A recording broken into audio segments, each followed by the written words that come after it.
Okay, kalau kita katakan dalam isu akidah lah, antara yang menjadi pembeza antara ahli sunnah dengan wahabi ni, ahli sunnah sifat 20, wahabi ni tauhid 3. Dan pada mungkin untuk orang yang dah agak remaja dan meningkat dewasa, dia baru terdedah bahawa tauhid 3 tu salah. Sedangkan di Malaysia ni kita punya buku sekolah pengajian pendidikan agama Islam tu daripada 1980-an lagi tauhid 3 tu ada. Jadi daripada 1980-an sampai ke sekarang, budak-budak sekolah kerajaan belajar tauhid 3. Tiba-tiba dalam jabatan mufti keluar fatwa dan sebagainya, oh tauhid 3 salah. Jadi Kiai, secara ringkas, tauhid 3 salahnya kat mana? Tauhid 3 Wahabi, tauhid rububiyah, tauhid uluhiyah, tauhid asma wa sifat. Kalau dibilang salah tuh tak benar. Yang benar sesat. Itu parah lagi tuh. Itu tak salah, sesat. Kalau salah kan mungkin salah kecil-kecil, ini salah besar. Okey. Mengapa tauhid 3 Wahabi ini salah? Kita kalau berbicara tauhid 3 secara mendalam perlu masa 3 hari. Betul. Kalau cuma setengah jam tak selesai. Dan alhamdulillah ya, kemarin daurah di sini selama 3 hari khusus membicarakan tauhid 3 Wahabi. Alhamdulillah. Dan perbezaannya dengan sifat 20.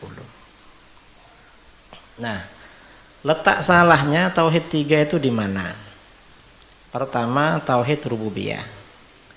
Tauhid rububiyah itu artinya pengakuan atau i'tiqad bahwa yang menciptakan, yang memiliki dan yang mengatur alam jagat raya adalah Allah. Ini kata Wahabi.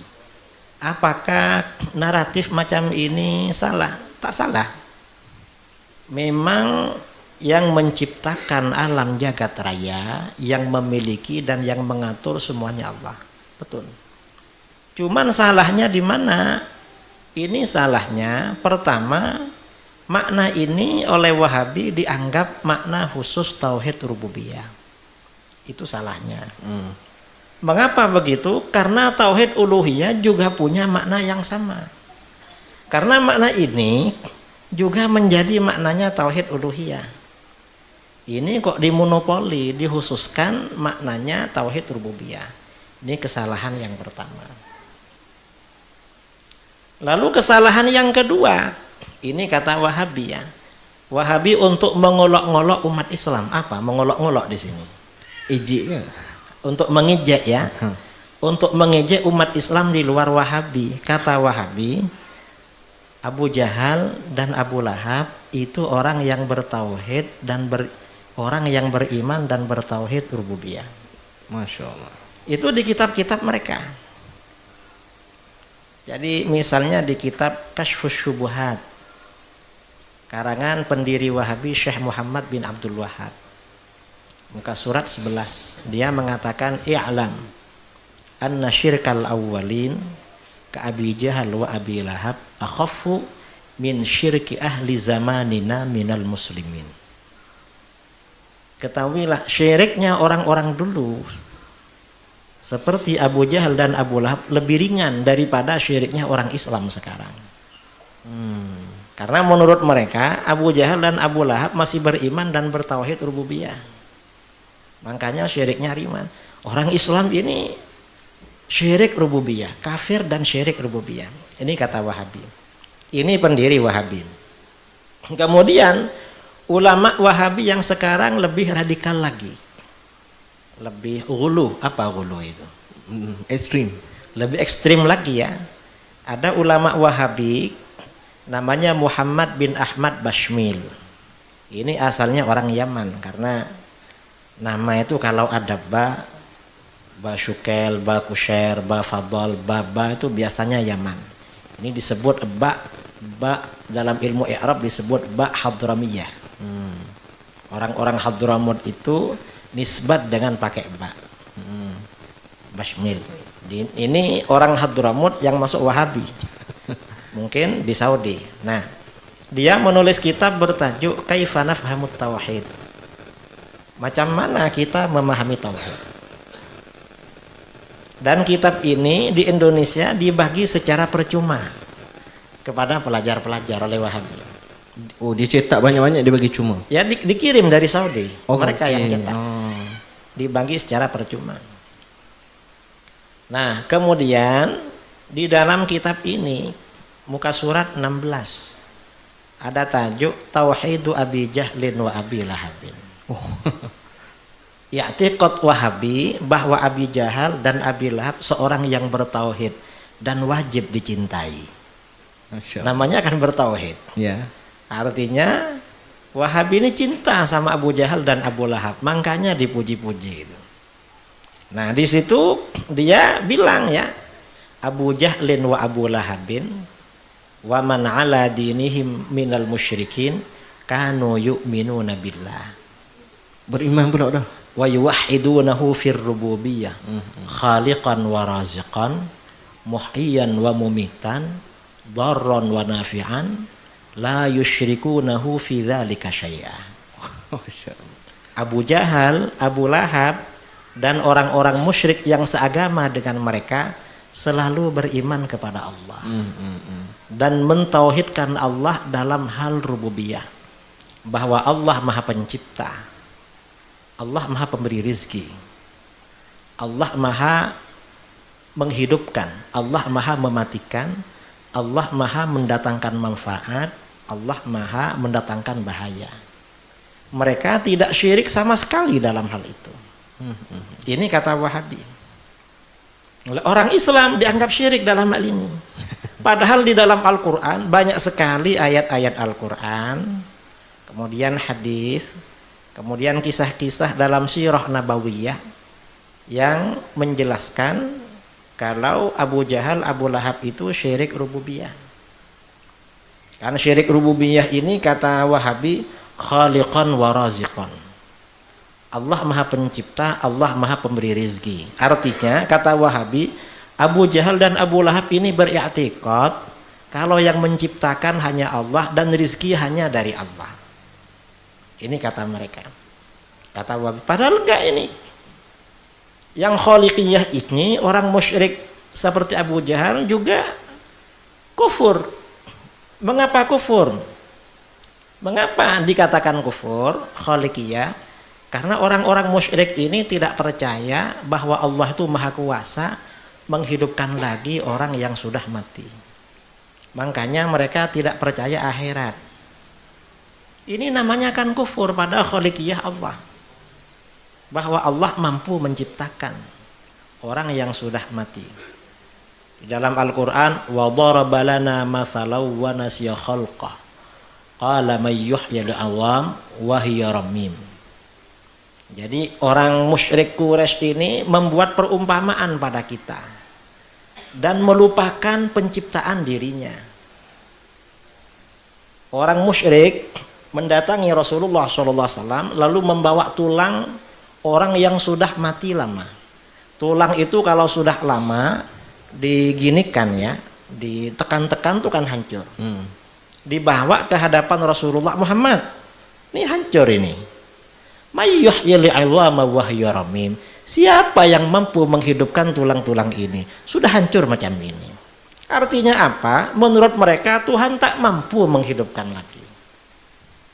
Ini kan mengingkari terhadap khaliqiyah Allah. Tapi kata Wahabi bertauhid khaliqan. Kemudian waraziqan, muhyiyan wa mumitan, darran wa nafi'an. Ini banyak lagi ayat-ayat Al-Quran. Misalnya wattakhadhu min dunillahi alihatan la'allahum yunsharun. Atau dalam ayat lain wattakhadhu min dunillahi alihatan liyakunu lahum 'izza. Orang-orang musyrik ini menjadikan berhala-berhala sebagai Tuhan yang disembah. Mengapa? La'allahum yunsharun, karena mereka berharap ditolong oleh berhala itu. Artinya orang musyrik ini beriktikad bahwa Tuhan-Tuhan yang mereka buat selain Allah itu memang boleh menolong, boleh mendatangkan rezeki, boleh mendatangkan manfaat, boleh mendatangkan pertolongan. Tidak tauhid lah tu. Tidak tauhid. Artinya tauhid rububiyah Wahabi ini takdzibun lil Quran, mendustakan terhadap Al-Quran. Wa takdzibul Quran kufrun, mendustakan Al-Quran itu hukumnya kufur. Jadi salah sekali ini. Jadi kalau dibilang tauhid 3 Wahabi salah, gak benar. Yang benar sesat. Betul, sesat. Jangan dibilang salah, sesat itu. Karena kalau salah kita minta maaf, dimaafkan. Kalau sesat harus bertaubat. Harus keluar dari akidah itu. Ini bukti-bukti ya di dalam Al-Quran. Atau misalnya di dalam ayat lain. Wa yukhawwifunaka billadzina min duni. Orang-orang musyrik menakut-nakuti kamu Muhammad. Dengan sesembahan-sesembahan mereka selain Allah. Artinya macam mana? Jadi karena Rasulullah SAW itu mencela Tuhan-Tuhan mereka, berhala-berhala. Kata orang musyrik, awas Muhammad, nanti kamu dibuat gila oleh Lata Uzza. Kamu dirusak akalmu oleh Lata Uzza. Kamu dibuat sakit. Artinya apa? Orang musyrik ini punya i'tiqad bahwa berhala ini memang mendatangkan manfaat, mendatangkan madarat. Gak benar kalau dibilang orang musyrik ini apa namanya, bertauhid atau beriman rububiyah. Itu Wahabi itu ngarang. Karena di dalam kitab-kitab, di dalam ayat-ayat Al-Quran, dalam kitab-kitab tafsir, mereka jelas-jelas memang orang-orang yang syirik rububiyah, bukan orang yang bertauhid atau beriman rububiyah. Ini dari segi rububiyah ya. Itu yang pertama. Atau ini dalil-dalil Al-Quran. Kalau riwayat-riwayat di dalam hadis atau sirah nabawiyah, ada sahabat namanya Zinnirah. Zinnirah ini seorang wanita Rumi, Romawi. Dia mungkin hamba sahaya.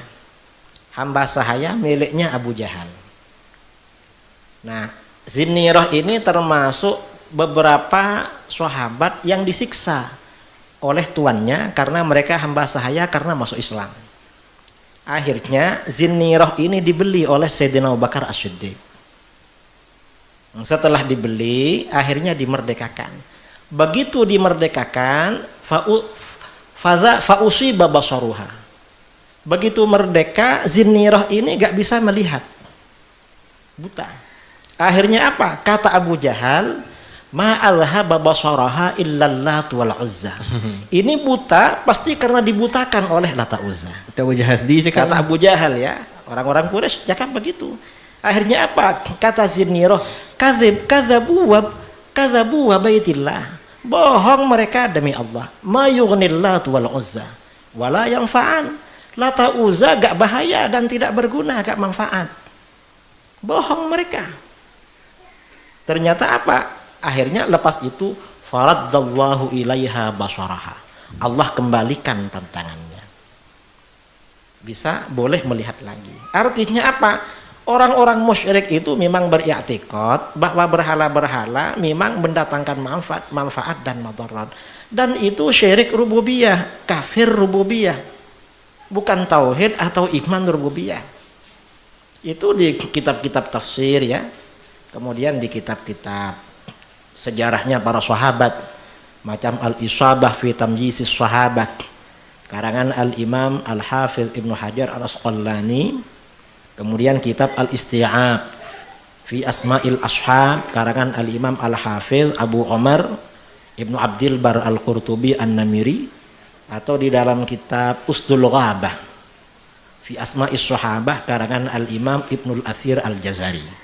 Dan mungkin juga riwayat ini ada juga ya di dalam kitab Siyar A'lam An-Nubala, karangan Al-Imam Az-Zahabi. Artinya apa? Kita ini kalau baca kitab tafsir ya, misalnya tafsir Ibnu Jarir At-Tabari atau tafsir Ibnu Katsir, karena dua tafsir ini yang paling dijadikan rujukan oleh Wahabi. Betul. Ya, paling dijadikan rujukan oleh Wahabi ini. Atau kitab-kitab hadis, kitab-kitab sirah, karena mereka kan bilangnya ahli hadis kan, ikut mazhabnya ahli hadis. Ini kalau dibaca ini bertentangan dengan tauhid rububiyah Wahabi, sangat bertentangan. Karenanya tauhid rububiyah uluhiyah Wahabi ini sebenarnya bukan hanya sesat tetapi kufur. Karena isinya apa namanya? Tauhid rububiyah uluhiyah Wahabi ini takdzibun lil Quran. Mendustakan Al-Qur'an, wa takdzibul Quran kufrun. Tapi kita tak mengkafirkan Wahabi. Karena Wahabi beriktikad macam itu karena tak tahu. Cuman kalau sudah dibagi tahu dan masih beriktikad macam itu, maka hukumnya murtad, kufur. Nauzubillah min dzalik.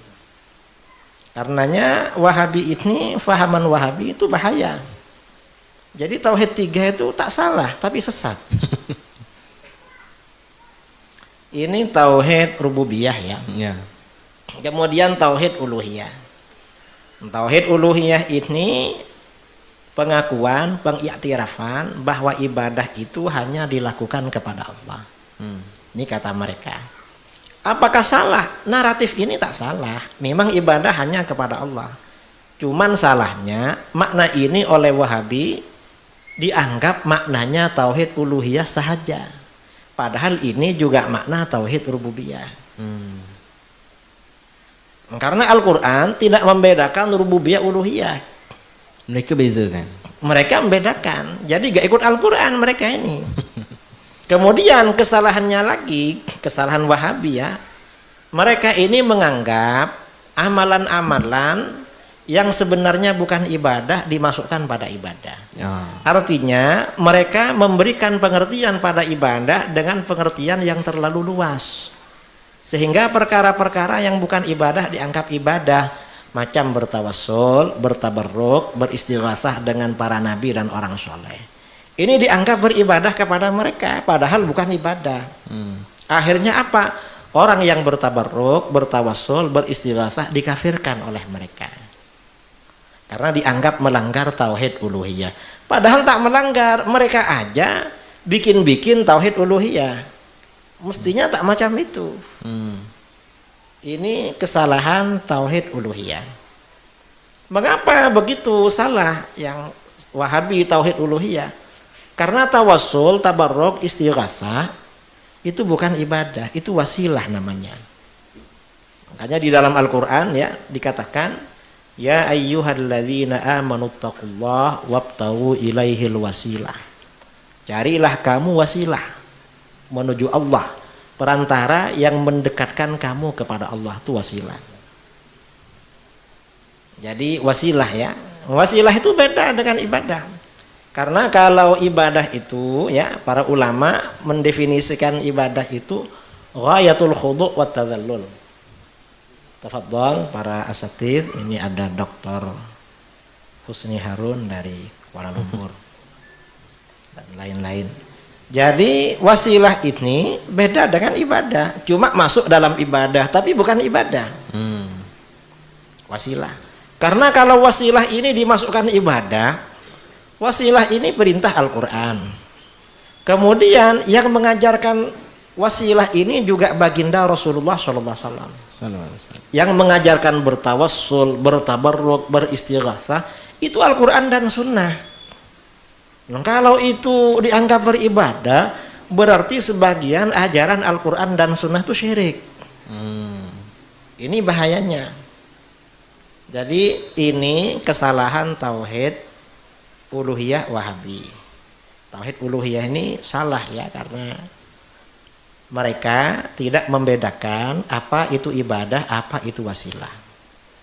Terkadang mereka katakan doa je lah kan. Allah Ta'ala kata doalah aku akan mustajab. Kenapa perlu tawassul, kenapa perlu istighatsah? Yang memerintahkan kita bertawassul itu Allah, juga Rasulullah SAW. Kita berdoa. Memang di dalam Al-Quran ya, wa idza sa'alaka ibadi anni fa inni qarib ujibu da'watad da'i idza da'an. Kan begitu. Apabila hamba-hambaku bertanya kepadamu Muhammad, sampaikan sesungguhnya aku ini dekat. Aku kabulkan doa orang yang berdoa. Rasulullah tahu ayat ini, para sahabat juga tahu. Tapi ternyata bagaimana? Kita ini berdoa dalam kenyataan ya. Kita berdoa.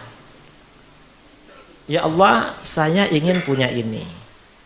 Ada orang itu dalam berdoa bermacam-macam. Ada sebagian orang itu tidak payah berdoa, cukup cakap aja dikabulkan oleh Allah. Ya.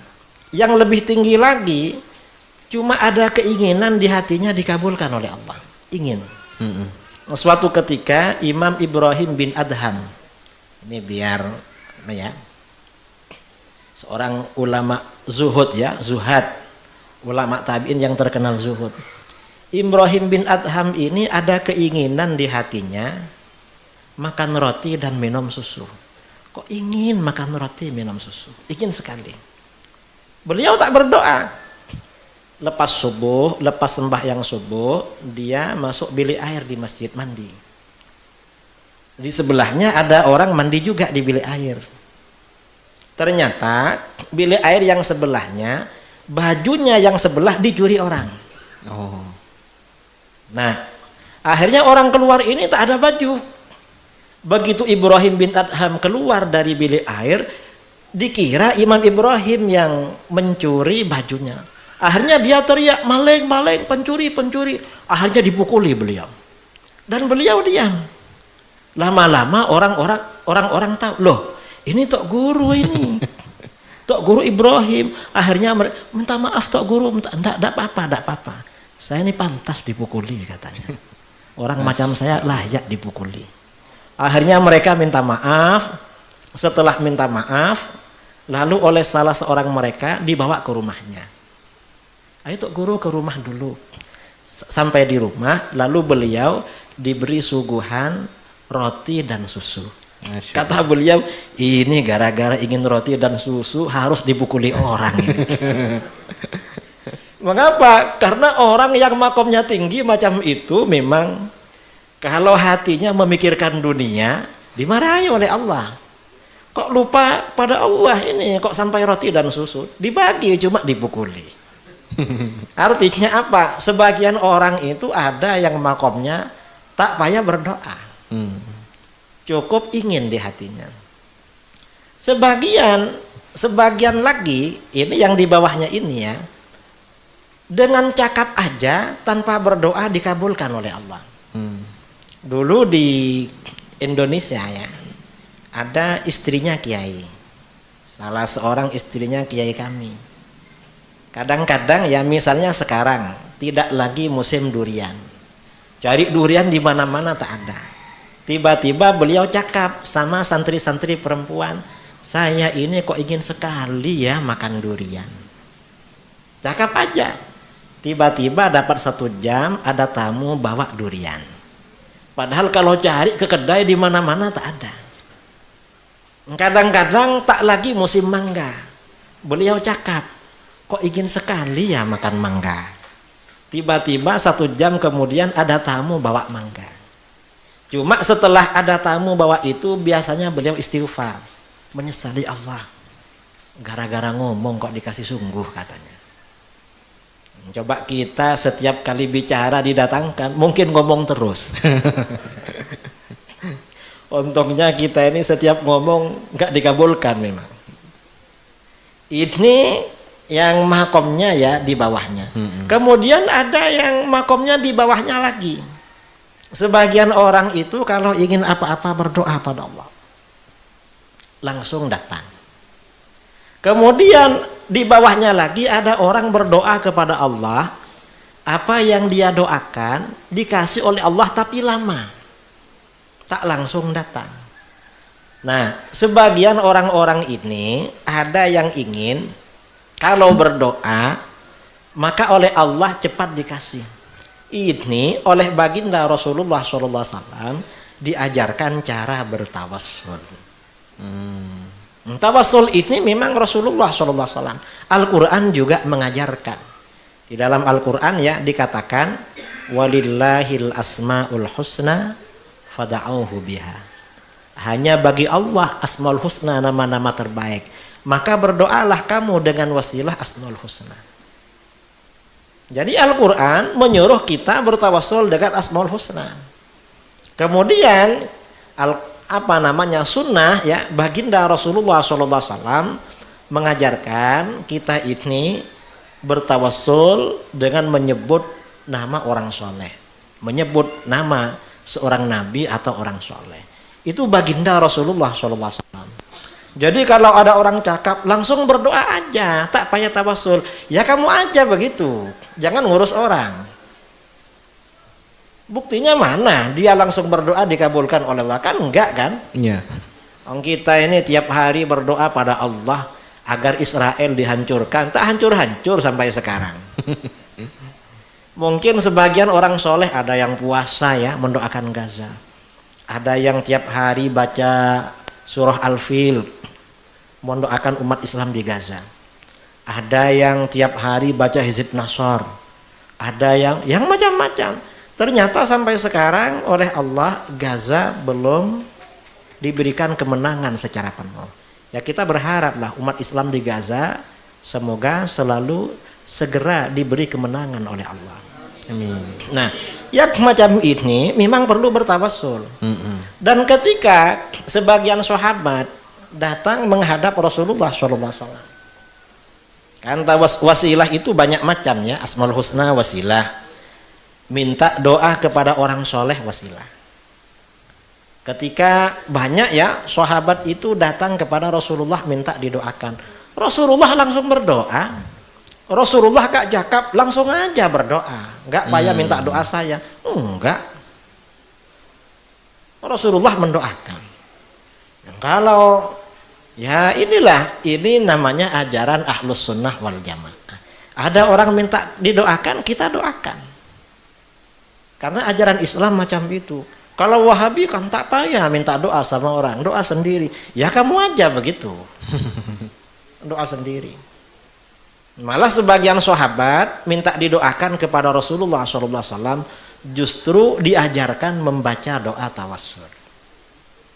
Artinya doa bermacam-macam itu, apakah itu tawassul dengan Asmaul Husna, wasilah doanya orang soleh, wasilah amal soleh, bertawassul dengan nabi dan orang soleh, beristighatsah dengan nabi dan orang soleh, bertabarruk, itu semuanya sama-sama ajaran Al-Quran dan Sunnah. Ahlus Sunnah wal Jamaah mengamalkan semuanya. Wahabi hanya mengambil sebagian. Apa yang diambil sama Wahabi? Berwasilah dengan Asmaul Husna, itu aja. Yang lain nggak dipakai. Karena minta doa orang soleh sebagian Wahabi membid'ahkan dan mensyirikkan, nggak dipakai. Adapun tawassul dengan Nabi yang sudah meninggal ya, apalagi istighatsah bertabarruk, mereka mensyirikkan. Dan itu padahal semuanya sama-sama ajaran Al-Quran dan Sunnah. Makanya kita disebut dengan Ahlus Sunnah wal Jamaah. Karena ajaran kita ini sesuai dengan Sunnah wal Jamaah. Kalau Wahabi itu bukan, karena yang dipakai sebagian sunnah saja. Kok sebagian sunnah? Ya banyaklah. Kalau Wahabi ini sunnah yang dipakai biasanya sunnah fi'liyah. Sunnah itu kan ada 3 kan? Ya. Ada sunnah qauliyah, sunnah fi'liyah, ada sunnah takririyah. Wahabi ini kan sikit-sikit, mana Nabi pernah melakukan itu? Dia nak fi'liyah aja. Ya, jadi fi'liyah aja. Wahabi hanya mengambil 1/3 sunnah, membuang 2/3 sunnah. Qauliyah dan takririyah dibuang. Kita semuanya diambil, berarti kita Ahlus Sunnah wal Jamaah. Ini termasuk ya bahasan tauhid uluhiyah. Nah, tauhid asma wa sifat itu lawan daripada sifat wajib 20 bagi Allah. Karenanya mereka tak mau takwil, tak mau tafwid. Padahal takwil dan tafwid ini adalah ajaran salaf. Para sahabat, tabi'in, tabi'in, salaf yang soleh itu takwil dan tafwid. Wahabi tak mau karenanya mereka terjerumus dalam faham tajsim dan tashbih. Mereka disebut mujassimah, disebut musyabbihah itu. Kita Ahlus Sunnah wal Jamaah. Saya kira itu. Okey, jadi itulah bukan salahnya tauhid 3 tapi sesatnya tauhid 3 tu panjang lebar sebenarnya. Dan di sini dah 3 hari. Sebelum ni ada satu saya tak silap seminar antarabangsa